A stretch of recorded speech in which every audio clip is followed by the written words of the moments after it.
Salut les riders, écoutez, j'espère que vous avez la méga pêche. Cette semaine dans le XM Show, on va vous parler des huiles moteurs.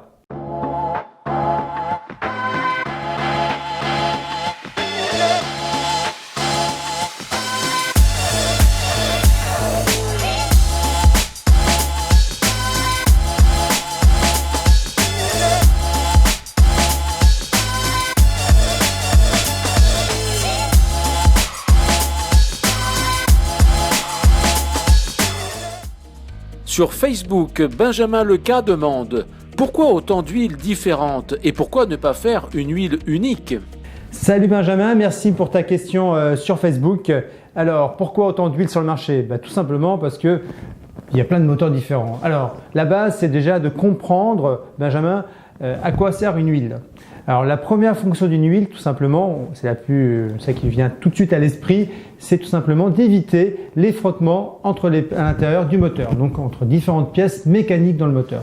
La deuxième fonctionnalité de l'huile, c'est de refroidir ces mêmes pièces qui sont en mouvement, parce qu'on imagine bien qu'il y a un échauffement. Et la dernière fonctionnalité, c'est tout simplement d'éviter la corrosion à l'intérieur du moteur qui lui serait fatale. Ensuite, l'huile est associée au moteur et donc on imagine bien que en fonction des différents types de moteurs, on va aussi avoir différents types d'huile. Ainsi, par exemple, si on prend un 2 temps et si on prend un 4 temps, on se souvient tous de l'odeur bien particulière des 2 temps. Ça sent l'huile quand on est derrière, à tel point par exemple que iPhone, qui est une marque assez connue, a même parfumé ses huiles à la fraise de mémoire. Donc tout ça démontre bien pourquoi en fait ça sent la fraise, pourquoi ça sent l'huile, parce qu'en fait une partie de l'huile dans les 2 temps est brûlée. Donc ça démontre bien qu'effectivement on n'a pas du tout le même usage dans un 2 temps que dans un 4 temps de l'huile. Donc ça va pas être la même huile et c'est pas possible. Ensuite, après, ça va aussi dépendre tout simplement de l'usage que tu fais du véhicule. Si tu roules au quotidien, tu vas pas tirer sur le moteur comme quelqu'un qui fait de la piste ou qui va être souvent au-delà de 8000 tours minute, et donc par conséquent on va devoir mettre des additifs, ce qu'on appelle les petits ingrédients différents dans l'huile pour que le moteur soit protégé, que ça résiste bien au niveau justement des frottements des pièces. Après aussi il y a le cas tout simplement du gars un peu pressé qui le matin part effectivement au boulot et donc par conséquent on n'attend pas que son moteur chauffe.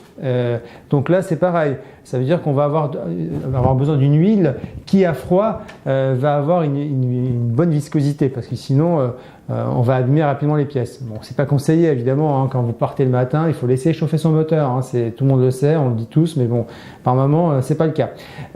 Donc voilà, donc ça fait des petits usages différents. Alors pour revenir sur les viscosités, parce que c'est important de bien les comprendre, et ça permet aussi de comprendre pourquoi on a des huiles aussi différentes sur le marché. Donc on retrouve ces petits chiffres et lettres magiques sur nos bidons. Donc le premier en fait, c'est l'indice de viscosité à froid. Donc on mesure autour de 40 degrés quelle est la viscosité de l'huile. Plus ce chiffre est donc bas, ça signifie que l'huile est fluide, donc on a une viscosité vraiment dès les basses températures assez fluide. Ce chiffre est associé au W à côté parce qu'en fait c'est winter, donc winter c'est pour froid, donc c'est la viscosité à froid. À côté on a la viscosité cette fois-ci à chaud, c'est le deuxième chiffre, et là ça signifie que l'huile va être épaisse. Alors plus ce chiffre va être élevé, plus l'huile va être effectivement épaisse. Alors là c'est intéressant, par exemple si vous êtes dans un pays chaud, donc l'huile va chauffer et devenir rapidement très fluide. Il faut que ce chiffre soit élevé en fait pour éviter que l'huile se fluidifie trop et perde ses propriétés de protection du moteur. Au contraire, si vous êtes dans une région froide, ce chiffre effectivement peut être plus bas. Par contre, ce chiffre doit être plus bas aussi, parce que il faut que l'huile soit très fluide pour justement bien protéger le moteur. Dès que vous tournez le contact, il faut que l'huile aille dans toutes les pièces, dans tous les petits recoins. Donc voilà, donc ça c'est vraiment c'est la base en fait, mais ça explique pourquoi effectivement on a aujourd'hui des huiles aussi différentes. Alors on n'a pas les 2 temps, 4 temps, mais c'est aussi valable pour les différents types de construction moteur. C'est sûr, par exemple une Harley, un Twin, ne va pas avoir les mêmes contraintes de pièces en mouvement qu'un 4 cylindres. Alors ne parlons même pas d'un mono, effectivement où on a ce gros cylindre qui va se déplacer tout seul, et donc là on a besoin d'une huile encore différente. Donc tout ça, Benjamin, pour te dire que construire une huile universelle, ça serait vraiment très très difficile, quoi. Même si aujourd'hui le 10W40 c'est un peu l'huile la plus polyvalente qu'on trouve dans les pays tempérés, cette huile elle répond quand même pas à tous les besoins. Voilà, Benjamin. Sur Facebook, Christophe Villarcel demande: Salut la Extem Team, sur ma CBF Mi 1000, quelle huile moteur choisir? Synthétique, semi-synthétique, minérale? Autre question, y a-t-il de réelles différences entre toutes les marques d'huile? Merci Christophe pour ta question sur Facebook.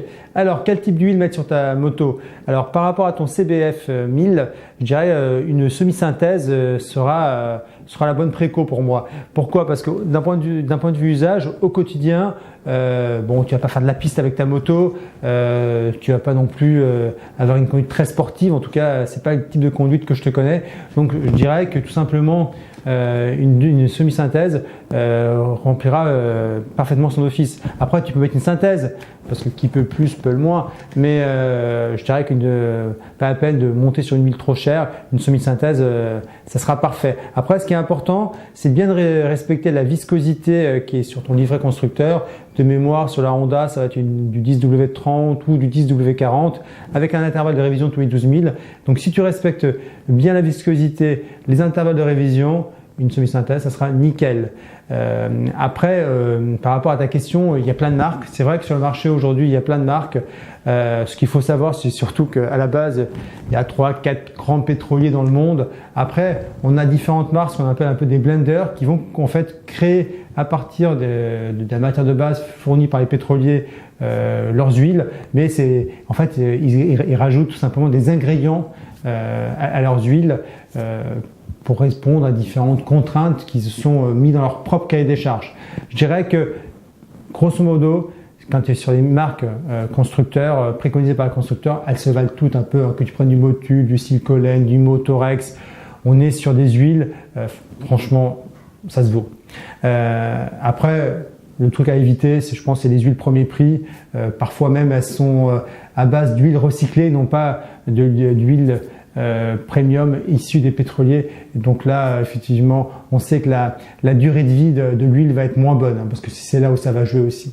Sur Facebook, Christophe Villarcel demande encore: quels sont les outils et accessoires que vous conseillez pour faire sa vidange soi-même? Alors Christophe, tu as posé une autre question qui est vraiment intéressante, c'est quels sont les outils pour faire sa vidange soi-même? Bah, figure-toi que tu n'as pas besoin de 50 outils. Ce qui est important, c'est d'avoir la bonne clé pour dévisser le bouchon de vidange. Donc moi je te conseille d'avoir tout simplement de regarder quelle est la taille de ta douille et puis d'avoir une clé à cliquet, hein, parce que ça permettra d'avoir la bonne force, et ensuite d'avoir un bac de vidange pour pouvoir récupérer l'huile. Alors ce bac de vidange, vous pouvez l'acheter sur le marché, hein, il y a plein de fabricants qui proposent des bacs de vidange sympathiques. Après, moi ce que j'ai tendance à faire, j'ai un vieux bidon d'huile que j'ai découpé, et ça me permet de constituer mon bac de vidange. Après, par contre, il faut bien récupérer cette huile de vidange et l'emmener au centre de recyclage. Moi, ce que je fais, c'est j'ai une déchetterie à côté de la maison, je stocke mes huiles et puis à un moment donné, je les emmène. Donc voilà. Alors, ça, c'est pour déjà vider l'huile du carter. Ensuite, il faut enlever son filtre à huile. Alors, pour enlever son filtre à huile, ou tu achètes une clé spécifique, ou tu achètes une clé de type universel. Donc là, c'est un peu une clé plutôt automobile, mais dans la moto, ça existe aussi. Et là, c'était effectivement celle que j'avais par exemple sur le SV650. Donc là, on est sur un spécifique, et tout simplement, en fait, il faut avoir la petite clé. Voilà. Et en fait, maintenant, il suffit de venir choper le filtre à huile et le dévisser. Hop. Point important, donc au niveau outillage, il n'y a pas besoin de grand chose. Point important que je tiens à souligner, il faut remplacer le joint de vidange à chaque fois. Donc ne pas négliger ce point-là. Si vous ne connaissez pas la dimension, demandez-la à votre concessionnaire si vous voulez faire vous-même ou acheter lui directement le petit joint de vidange qui va bien. Moi sur ma KTM c'est des petits joints en cuivre, j'en ai même plusieurs parce que j'ai plusieurs points de vidange. Mais voilà, ça c'est important parce que ça serait dommage de devoir refaire sa vidange pour un problème d'étanchéité, donc de devoir tout vidanger de nouveau. En plus de l'huile sur la route, ça serait dangereux. Voilà Christophe. Sur Facebook, Frédéric Sterks dit « J'ai une KTM Duke 125cc de 2013. Quelle huile choisir? Je sais plus, il y en a tellement. » Merci Frédéric pour ta question. Donc sur l'huile qu'il faut mettre sur ta KTM 125 Duke, encore une question de compatibilité. Alors sur ta KTM, ce qui est préconisé, c'est du 10W40 ou si tu as un usage un peu plus sportif, éventuellement du 15W50. Voilà. Alors chez KTM, tu le sais, hein, l'huile qui est préconisée, c'est du Motorex. Alors tu peux mettre du Motorex. Moi j'ai tendance à mettre du Motorex parce que voilà, je crois que le moteur il est attaché en fait à la marque préconisée par le constructeur. Mais tu pourrais très bien mettre une autre huile à partir du moment où tu respectes la viscosité. C'est vraiment ça l'élément, je dirais, important. Après sur ta 125, c'est pas une grosse contenance d'huile de mémoire. Je crois qu'il y a 1 litre 2 de moyenne d'huile. Par contre, important, comme je disais à Christophe sur sa Honda, sur ta petite KTM, il faut faire les révisions de manière assez fréquente et c'est tous les 5000 il me semble sur les 125 de chez KTM. Donc voilà, c'est le point important. Mais au niveau de l'huile, à partir du moment où tu respectes bien ta viscosité 10W40 ou 15W50, après sur la marque, je dirais que c'est un peu à la discrétion parce qu'effectivement, de temps en temps, les fabricants se lâchent un petit peu sur les prix. À bientôt. Sur Facebook, Diablos Genlis demande comment savoir quelle huile prendre quand nos moteurs vieillissent. Alors quel type d'huile utiliser Diablo quand effectivement les moteurs vieillissent? Je dirais qu'il faut respecter les préconisations constructeurs. Après, si tu commences à avoir un moteur qui commence à avoir des jeux, ce qu'il faut surtout, et on va revenir simplement à notre histoire de viscosité, surtout, il ne faut pas que la viscosité en fait à chaud soit faible. Parce que le moteur est usé, il commence à avoir du jeu, donc si tu mets une viscosité faible, tu vas consommer de l'huile tout simplement.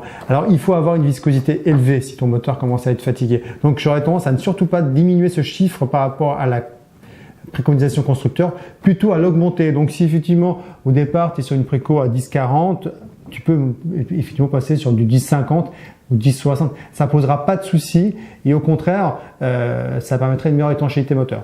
Donc, parce que l'huile sera plus épaisse, tout simplement. C'est aussi valable pour les tuines en fait, les tuines à refroidi à air ou les 4 cylindres à l'époque refroidi à air. C'est pour ça que les préconisations en fait constructeurs de révision étaient aussi plus fréquente. C'est le fait que ça soit refroidi par air fait que l'huile a tendance à s'abîmer beaucoup plus vite. Donc on peut avoir effectivement intérêt à avoir une viscosité un peu plus épaisse à chaud, hein, ce qui va mieux protéger le moteur. Donc voilà un petit peu pour répondre à ta question sur des moteurs un peu vieillissants. Après, si vous conduisez des motos anciennes, ce qu'il faut éviter, alors quand je dis ancienne, c'est bien avant 70 même, bien avant les années 70, il faut éviter d'utiliser des huiles avec beaucoup d'additifs. Hein. Alors il y a même des Silcolene par exemple, a même développé des huiles effectivement bien particulières pour ces moteurs. Et en fait là, on aurait plus tendance à utiliser des huiles minérales qui n'ont pas connu de mélange important. Donc voilà. Merci à tous d'avoir suivi ce nouvel XTEM Show sur les huiles, qui n'était pas un XTEM Show facile, hein, car assez technique. La semaine prochaine, je vous promets, ça va être plus sexy. On va aborder un nouveau produit qui est sorti chez Cardo, le Freecom, qui est leur nouvelle génération d'intercom. À très bientôt les riders, merci de nous avoir suivis.